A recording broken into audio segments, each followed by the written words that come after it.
Dawson's Rambles.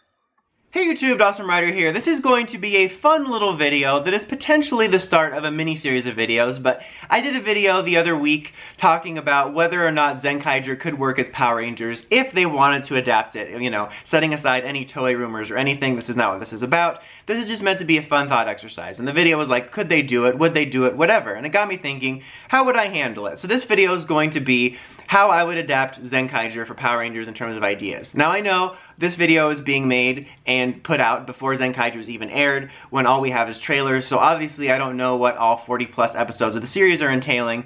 I mean, maybe I'll do an update later when we know more stuff. But as of right now, because Zenkaiger is so unique, I thought it would be fun to look at some ideas of how it could work, because as I said in my previous video, I don't think it's impossible, and I have two ideas in particular that I'm psyched out of my mind about. Just one of which is a little bit more mythology heavy and kind of involves some stuff from the comics, and the other one is a little bit more grounded.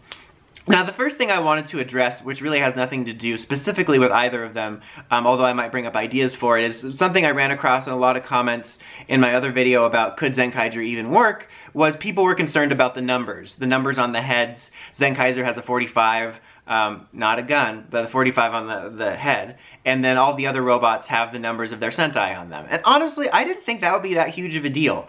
Over the course of all of Power Rangers history, there's been countless phrases and symbols and numbers and whatever that have been on mecha and weapons that are gone unexplained. And I mean, is that kind of lazy? Sure, but I think it's just so much of a part of it that it doesn't bother me that much. So if it was something that wasn't explained, no big deal. But at the same time, you could come up with tons of reasons as to why the numbers were there in the plot. And I'll kind of talk about that when I go over my two ideas. But I think that's very easily solved. I mean, if they're robots, maybe that's like the 29th robot built or the 16th robot built of that model or something. So anyway, idea number one, again, more mythology heavy, dealing with the comics stuff. So in the comics, there are these new characters that have been introduced in the last few years called emissaries. And the emissaries are kind of like these, they almost feel like the secretaries to the Morphin Masters, but they're involved in the Morphing Grid and the Morphin Masters, and their appearance shifts between all the Rangers of one color. And they're a little bit in short supply nowadays. But my idea for adaptation one would be that Zenkaiger, our Zenkaiger equivalent, would effectively be trying to become the emissary of Megazords. Now that sounds a little bit silly, or maybe he's trying to become an emissary and using these Megazord robots as a way to do it, but I thought the idea of someone trying to become an emissary of Megazords would be kind of interesting.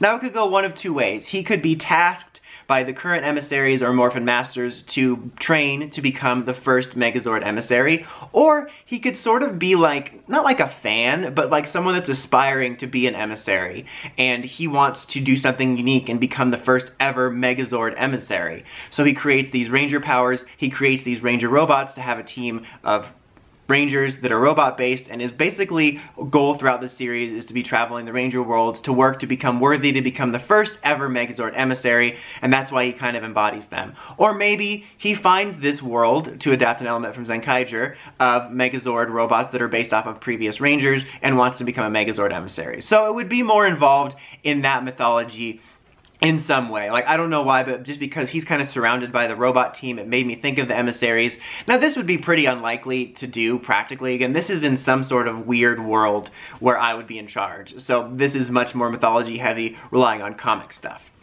Now, idea number two is a little bit more grounded, meaning that it would have very little to do with the comics and something as high concept as the emissaries. And so effectively for this one, I have some similar ideas at play, but I would effectively have Zenkaiger be, and I know this has been done in Sentai, basically a Power Rangers fan. And like, he wants to be a Power Ranger and he wants to have his own team, and this is how he's doing it. Now again, you could go at this from a couple different angles. You could have him be a total outsider, just a fan, and there's a threat and he has somehow the resources or know-how to make Ranger suits and robots and stuff, whatever. Or you could have him somehow be involved in the Ranger world, the Ranger community. You know, maybe he's a helper or something and he's just never been taken seriously. But there's a threat that arises that for some reason someone's not around to deal with, and he has to rise to the occasion. He makes his Ranger powers, and he has no one else to join him. No one believes in him. You know, no one believes in his goal. So he has to make his own team of Rangers, which are going to be the Robot Rangers. So he builds them, and that's where that number thing kind of comes in, where I said maybe it took him 6 16 tries to make Juran, you know, the red robot, and that's why it's a number 16 on it or something. Or maybe it's the Mark 16, like an Iron Man armor. So in the 45, I don't know, maybe it's his 45th attempt at making the suit.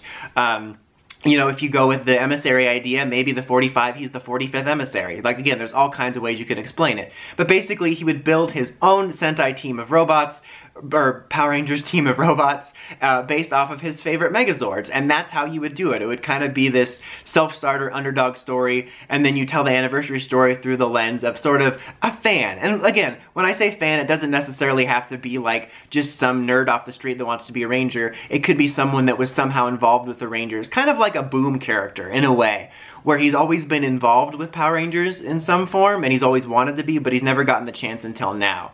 And obviously you would have to come up for a reason as to why he would be in action and not the other Rangers, and then if you use some of the anniversary footage, why he would be there. But I think that could be a fun idea, you know, going at it from that lens, and it's a good, I think, tool for the anniversary to have that sort of fan lens, especially if you're going to be traveling to different worlds. Now, another thing that was brought up was how would you deal with the gears and potential other elements that are going to come into play from the series that have to do with past Sentai that we haven't seen yet, because, you know, we did that with Super Mega Force with New Powers, which was, to this day, a controversial choice. I'm Team New Powers. I thought it was harmless, so I would basically do that. I would just make them Rangers from other dimensions and worlds we haven't seen, or Ranger powers from other dimensions and worlds we hadn't seen. However, I would play it a little bit more like the Future Riders from Geo, which I actually think was one of the few things I really liked about Geo. I thought that was super freaking cool.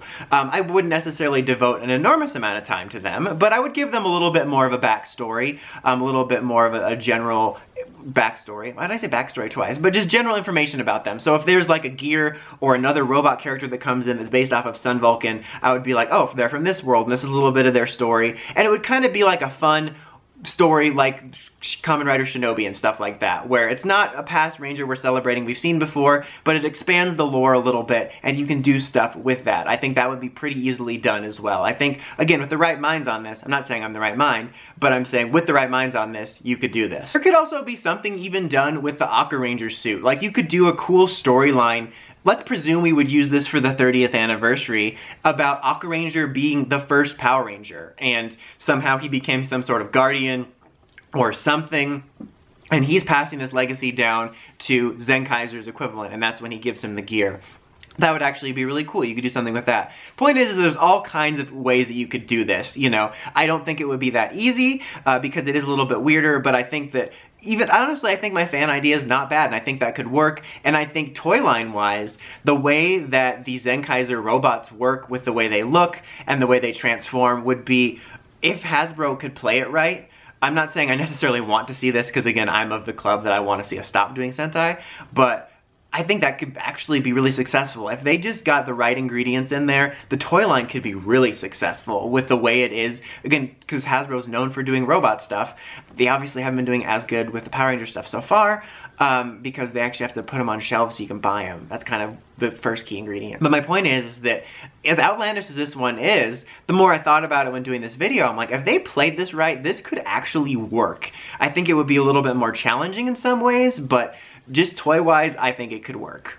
But those are my two main ideas, making him an aspiring emissary or an aspiring Ranger fan that is desiring to travel across the world to prove himself with his own unique homemade Ranger team based off of previous Megazords that he likes. But what do you guys think? How would you guys adapt Zenkaiser? Do you like any parts of my ideas? Let me know in the comments as always. And as I said at the start of this video, I thought this could maybe be a fun start of a new little mini-series of videos. If you guys would be interested, maybe I'll even put up a poll after this comes out on the community page of if you'd like to see me do a video like this on how I would adapt the Sentai series we've skipped so far. So just let me know in the comments as well if you'd like to see that. Until next time, like, comment, subscribe, and climb the steps and ring that bell so you can get the notifications for my videos. DawesomeRider, signing out.